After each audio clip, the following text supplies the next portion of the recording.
Hello again, and welcome to day 4 of our Innovation at Work virtual week.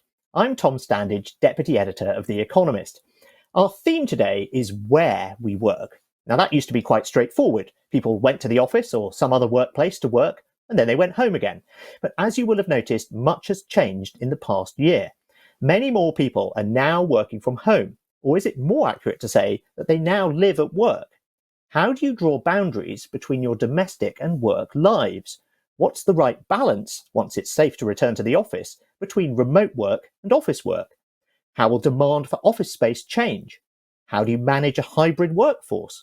And how do you ensure that people who are working remotely are not overlooked when it comes to things like promotions? So lots to talk about, and we're excited to bring you a series of case studies, interviews, and panel discussions on this theme.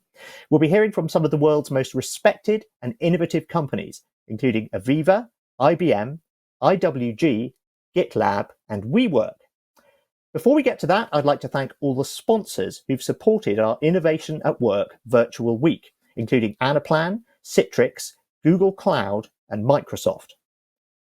We start the day with an interview with Sandeep Matherani, the CEO of WeWork, on the subject of adapting to change. And then we'll hear from the world's largest all-remote company, and they have no intention of ever returning to any offices. Sid Sijbrandij, the CEO of GitLab, will share his remote working manifesto.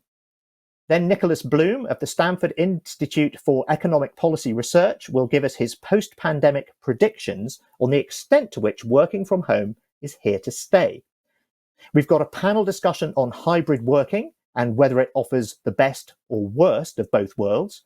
And we've got another panel on how to return to offices safely. We'll also hear from an expert on healthy buildings and how they can maximize productivity while reducing employee turnover. And finally, to conclude today's agenda, we have an interview with Nicole Lamoureux, Chief Human Resources Officer at IBM. She'll share her experience of managing teams and monitoring employee well-being during the pandemic. So we're very excited by this lineup. We hope you enjoy it. And now let's kick things off with our first session, an interview with Sandeep Matherani, the CEO of WeWork.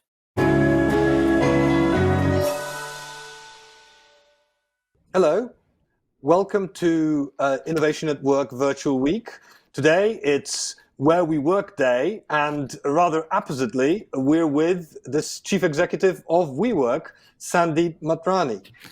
My name is Jan Petrowski. I'm The Economist's business editor, and we will be discussing how companies and providers of office space are adapting to change. Sandeep, thank you very much. Welcome. Where are you joining us from? Thanks for having me first, Jan. I really appreciate it to be speaking with you. I'm actually in our WeWork office in downtown Miami, at the Southeast Financial Center. So I'm in good weather. Well, we can see behind you that the sky, even though it's behind some blinds, it looks very, very clear, which is not what we can say about London this afternoon. But it's great to have you with us. Why don't you just kick us off? Just saying, WeWork obviously it has the front row seat to the way that people use office space and how that's been changing. And the pandemic has accelerated many of these changes, I suspect. And it would be great to get your sense of what you've seen over the past year, which sort of relatively neatly coincides with your tenure at the company, and how the way that people, that your customers, corporate clients have been using WeWork has changed, how they have adapted. So, the pandemic has done and accelerated by 5 to 10 years in many, many different aspects of life, whether it be e-commerce and shopping, whether it be how we vacation with Airbnb, and no different in how we will work. WeWork's core value proposition is flexibility, right? So we are flexible in how much space you take. You can flex up and flex down. You're flexible in the amount of time. You take it for 12 months, 24 months, 1 month. And it's also flexible in portability of cost, which means that if you're a member with us in London, for example, and there's a lockdown and you need to move people to Manchester, as an example, you can just move your members to Manchester without having to duplicate your costs.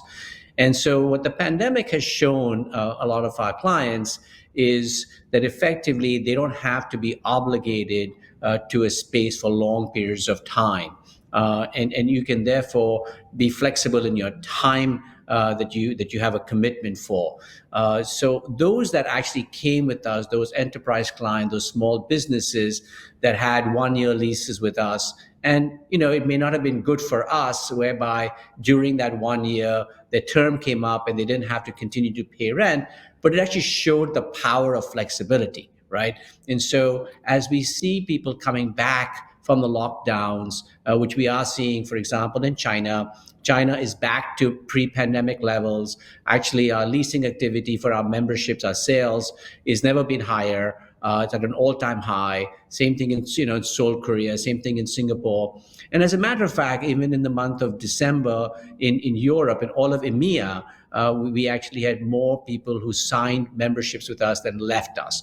Again, proving the thesis that when you want to come back, we become a good value proposition, because should there be another lockdown, should there be situations that occur, you're not committing yourself for very long periods of time. So flexibility has become a very important criteria.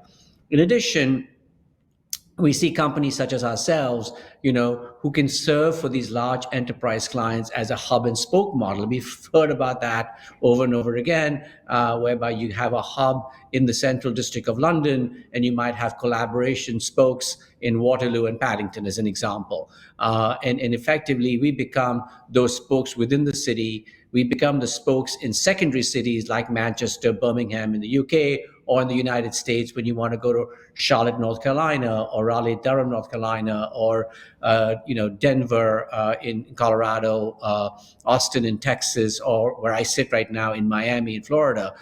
So we become part of those spokes. And actually, I happen to be in Miami, as there's a huge influx of people moving to the city of Miami to create a new tech hub, and they come and they incubate in companies like us, build a talent pool, and then are able to grow. So flexibility is the name of the game, and we've been at the core of it. And one last thing, if I may add, COVID actually allowed us to digitize our real estate. The first time we can actually digitize our real estate by creating an all-access card, a subscription model. And all access gives us a client access to 800 locations globally with us. You can book on demand, by the hour, by the day, by the week, or you can get a subscription model. So we have started the ability to completely change the way people think about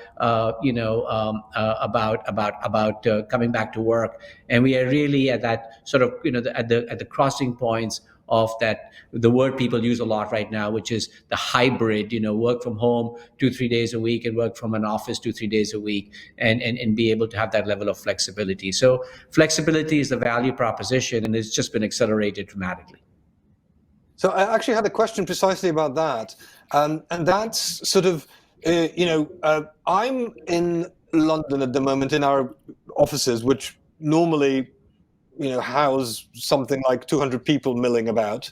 At this time of the afternoon, typically you will have 200 people milling about in the offices. Now there are probably about 4. So the space per person is obviously quite massive. We could, in principle, tolerate a much, much larger workforce with the same office space. So there is a trend for more companies wanting greater flexibility, which you're offering.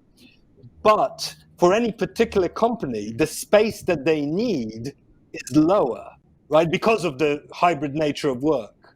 So which of these trends do you see as being stronger in the sort of medium term? So, you actually hit on something that's very important. And I think people sometimes fully don't appreciate it. Pre-pandemic, there was a utilization of space of 65%.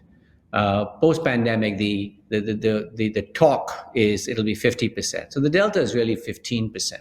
The reason people talk about there being this huge disconnect is because pre-pandemic, people provided 100% space for 100% of the employees when only 65% came in, right? So one is, you're right, the utilization can be very different. And as the future goes, right, they don't know what the actual utilization was. So what's happening is companies are sitting back and saying, let us go to a company like WeWork. Let us take an extreme situation and let's plan for 40% or 30%. But we know that we can flex up with them. We know they have, surplus space above or below us, and we can be much more efficient. And because of even our furniture layout, in a COVID world where you need social distancing, we're able to provide it more efficiently. So what is happening is effectively, you're going to see a little bit of both. So the new tech companies, as I call them, the software companies, are constantly growing. So there's no issue whether they need more space or not. They're hiring at a very fast pace. It is I call it the old world companies, like the banks, consulting firms, or someone who's been, in the business for a long time, who are actually finding that essentially they need to consolidate their space, and they need a way to either do a hub and spoke model, to have, virtual work, to be able to book open desks. And so we're again benefiting from that consolidation, that hub and spoke. So I think you're going to see a little bit of both, where there's going to be more densification and growth in the tech companies, and the old line companies are going to try to figure out a way to how to consolidate their square footage. And so they will be you'll see a little bit of both, to be honest with you. You've described a couple of sort of macro trends. So, on the demand side, greater flexibility, more hybrid work, and what that looks like. What about some micro trends? Have you spotted any different ways in which people have been using offices once they're here, once they've actually come to the office? Has that changed at all in the pandemic? In the short term, yes. And the short term is people want to come to collaborate and innovate, right? If you think about the Western world, effectively, or you look at America, the two things it's very well known for is innovation and productivity, right? And what we've seen in the pandemic, in the initial part of the pandemic, productivity stayed high, and there was always an impact to innovation. And as the pandemic has endured longer, obviously productivity has been hurt and innovation has been hurt. So what that really means is, at least in this environment, while you're still in the stage of a pandemic, which we are, is effectively people want to come in to collaborate and innovate. And they find it to be much more efficient. They're eager to come out and do that. They are getting burnout staying at home. They are working longer hours and not accomplishing as much. And so what we're seeing when they come in is to collaborate and innovate. The second is we are also seeing people wanting to come back in. That's why our all access product has become so important, is people want to come back in because they need that sort of break from their home. There are a lot of disturbances. There's no separation. There are mental health issues. So the main reason they come is to collaborate and innovate. And then there is a secondary reason, which is they really need that quiet and peace, okay, to be able to be efficient at work. And that's why that hybrid model people talk about. 91% of the people sit back and say they all want to come back to work in some form or fashion. No one has sort of sat back and said, there's 9% who say we never want to go back to the office, but 91% sit back and say we want to come back. And these studies, by the way, the percentage of people wanting to come back has increased as the pandemic has dragged on, because people do want that collaboration, innovation, social interaction that the work environment does provide, but they want it on their terms. And the things companies like us provide it on their terms because it's, again, a flexible proposition. So does that mean that the way that offices will be designed changes? Because it's an interesting polarization that you've mentioned. So on the one hand, people come to gather or to be completely isolated. Whereas in a usual sort of open plan office, it's a bit of both all the time. So does that mean that there's going to be less of an appetite for a sort of pure open plan and more appetite for individual offices where people can sort of like really lock themselves out, or are open plan offices here to stay? They're just going to be used slightly differently. If you'd asked me this question when the pandemic started, I would give you a different answer, and then I can give you 11 months later or 10 months later. So when the pandemic first started, I would have thought that individual offices would be the future. Okay, that people would actually take more space because they would need individual offices. As the pandemic has drawn on, okay, it's actually flipped. Open spaces are becoming more important, and the reason for that is that in an open space, your circulation of air is generally better. Sanitization is generally better. Deep cleaning is generally better. The ability to socially distant is generally easier. And effectively, if you're going to have a 2-to-1 ratio of an employee to desk, okay, you can't preserve the desk for each person. So therefore, it needs to be much more open plan to keep it more, I use the word democratic across the workforce. So what we've actually found is people are seeking out more open space. And in an ironic way, we're actually reconfiguring our spaces now from these individual offices that we had to more open space offices. Plus, when these companies come in, they want to collaborate. So when you want to collaborate, they don't want a regular conference room now. They want space where you can think, you can whiteboard, you can meet with people, you can do projects together, which is not just going into a conference room, but you're coming there for the day, okay, to actually leave with some product in hand so you can go home and work on it. So that collaboration space again is much more an open space than it is a closed space. So it's kind of ironic how the mindset has changed from 10 months ago to the way it's actually playing out today. So another question I have is about your, the supply side of your business, and that's obviously as you've said, there is clearly an interest in greater flexibility and the hybrid model, but that also means that a lot of companies which have large long-term leases are sort of no longer using them necessarily, certainly not using them in the same capacity as they were before the pandemic. Some of that will revert, no doubt. Some companies are saying that they want workers to come back, that they don't like the idea of working from home. So Netflix was a prominent early critic of the idea of working from home. But it also means that there's a lot of semi-empty office space around. So the supply of office space is really, really, really high. And probably some of that might be turned into something more flexible. So basically a competitor of yours.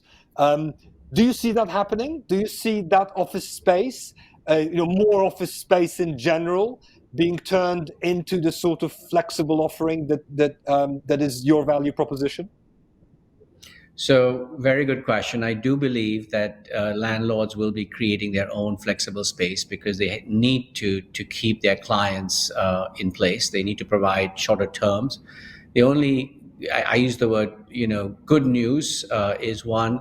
They don't have to be a competitor. They can be a friend because you could provide those services for them. So you could do an asset light model and be their friend. One, because we know how to design them, we know how to build them, we know how to sell to smaller businesses, which is not what a lot of companies do. We know how the membership agreements work. So that's one aspect of it. The second aspect of it is it takes time. So even if you decide to start a project and you want to convert some space, it's going to be 18 to 24 months before you bring it online. You got to design it, you got to build it, you got to get a permit. And so it's not going to be immediate. But my view has always been that you got to do it in partnership with them. And if you do it in partnership with them, what they get, okay, is they get access to our 800 locations globally.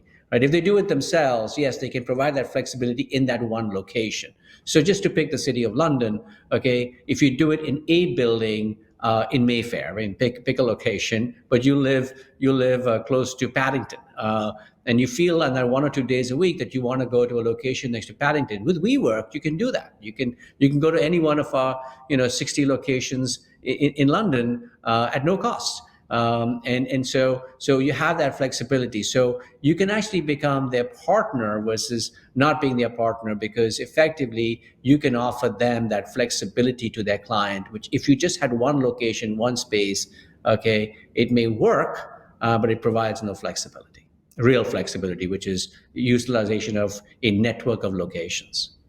So we're sort of running out of time, but I hope we can squeeze in one last question. And that's, you obviously have both large-scale corporate enterprise clients, as you said, banks, large companies, consulting firms, but also lots of small businesses and startups. Over the course of the pandemic and going forward from now, is the interest in flexible working in relative terms rising faster among the smaller firms or faster among the larger firms? Or is it basically staying roughly the same? It's a fantastic question. Two different worlds. In EMEA, it's 50-50. Okay, so half enterprise, half small businesses. In the US, in the month of December, it was 75-25, 75% small businesses, 25% enterprise. And the reason we think is because as the pandemic has gone on, there's been more unemployment. Unemployment gives birth to entrepreneurship, gives birth to new companies, and these new companies actually really need to focus on growing their business. So the irony is, if you actually look at the number of people coming to the offices, the people coming to the offices are generally the small, medium businesses versus the larger clients, right? So they really feel they need to come because they're in a birth state. They need to focus. They need to collaborate, innovate with their one partner, their two people. So what's happened is WeWork was founded in 2010. It was founded coming out of the Great Recession. It was founded to basically be home to entrepreneurs. Okay, and what you see in, as much as with the headlines of the stock market's doing very well, but there's high unemployment, and effectively there's a huge surge in entrepreneurship. And in the U.S., we actually see entrepreneurs, taking the baton and leading the effort. So it's a tale of two cities. But I do believe as we come out of this, just like in EMEA, it's half and half. I think the United States will become very similarly half and half. And of course, that would be, enterprise would be about 55% of our business, which is where it is today. Well, listen, thank you so much. Unfortunately, we have now run out of time, but this is a pleasantly optimistic note to end on. The dynamism and entrepreneurship which you can perceive through your business, and you obviously are also an entrepreneurial business which is adapting to change, and which I'm sure will continue adapting. So thank you so much for your time. This was an absolute pleasure, and good luck. Thank you so much. Thank you for having me. Have a great day.